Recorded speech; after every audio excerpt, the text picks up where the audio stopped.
What would you do if you suddenly acquired a disability? Alni Kandla had to answer that question while working as a mechanic at the Port Authority. He remembers his accident like it was yesterday. In October 2007 at 8:20 a.m., he was fixing a forklift when suddenly his foot slipped and hit a valve. He later got entangled and lost his arm. One day you left your work okay, you left your house okay, and then the next couple of minutes I could have been dead. I know how close I went to dying, and I feel like I was more unlucky, and I gotta give thanks God for that. So I always put that in front of me and say, He gave me a next chance, and I'm not going to sit and take it, I'm going to use it. Kandla's using his amputated arm in ways he never imagined. I really don't like somebody to think for me. And if I don't do it good, I go back and I do it. And I'll stay up 1, 2 o'clock in the night and I try until I get it done. There's a lot of people out there with 2 hands that don't even try to do it, right? So why are you going to look at me and say, because I have 1 hand, give me a chance, let me try and see what I can do with 1 hand. Because like I say, I compare myself that I do a lot better than plenty of people out there with 2 hands. At first, Kandla wasn't sure he could achieve such things. Then, on his way to get a prosthetic arm, he met a man whose words changed his outlook on life. He said, where are you from? I said, I'm from Nicaragua. And he like, you play softball? And I said, I used to, but he said, man, you don't let that take you down. He said, I just come from a tournament in Dominican Republic with just handicapped people that losing 1 arm, 1 foot and everything. And he took me aside and showed me a little video. So he shared that with me. If I have something else that somebody else wishes to know, and I would be willing, because I think that's what it's all about. The more you live, the more you learn. From I get it, I think I just had a positive mind that I'm going to come out of this and I'm going to get back up on my feet. And everyone that was calling me that knew me always tell me, I know you that not going to keep you down. Those words, Kandla's family and faith got him back in the game. Soon, he went back to work as a mechanic and as a softball coach. Even if I don't have a practice for the softball team at that time, I'll still go around in community and pick up a couple of the girls and take them to a different softball field and give them extra training.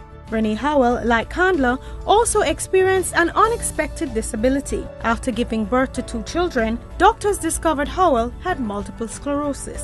I couldn't walk without assistance. I couldn't walk without either grabbing onto something to help me keep my balance or walking what they call wall walking.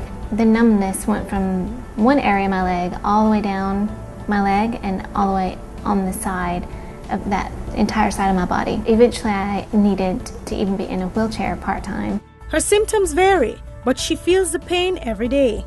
Howell decided not to take prescription pills. However, she receives low-dose chemotherapy, she exercises and eats a specialized low-fat diet. This helps her work full-time, cook clean and take care of her family, including 3- and 5-year-old boys. They just roll with it. They know that their mommy has MS, and there's some great books that we've read together that explain MS and explain that mommy's legs get tired very easily.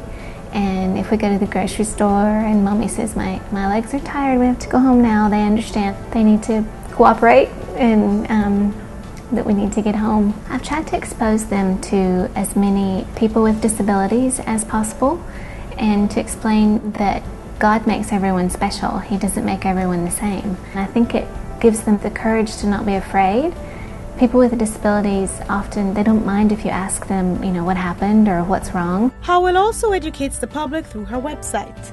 I've done lots of research on multiple sclerosis after my diagnosis and have put together a website that is specifically for people who live in the Caribbean and have to contend with the heat. That website's www.mshelp.ky. Howell hopes more people will read the material posted, especially since most are surprised that she even has a disability.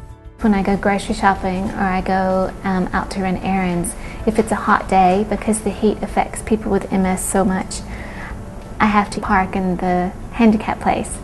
And it isn't so difficult for me to park there and to use it, but the looks that people give you when you get out of the car and you look fine, you look like there's nothing wrong with you, and people have actually made comments. Right now, the Ministry of Education is championing the rights of persons with disabilities like Kandla and Howell. A special committee has been researching and drafting legislation to safeguard rights like justice, equality, non-discrimination and rehabilitation. To learn more about the legislation, log on to the ministry's website at www.education.gov.ky.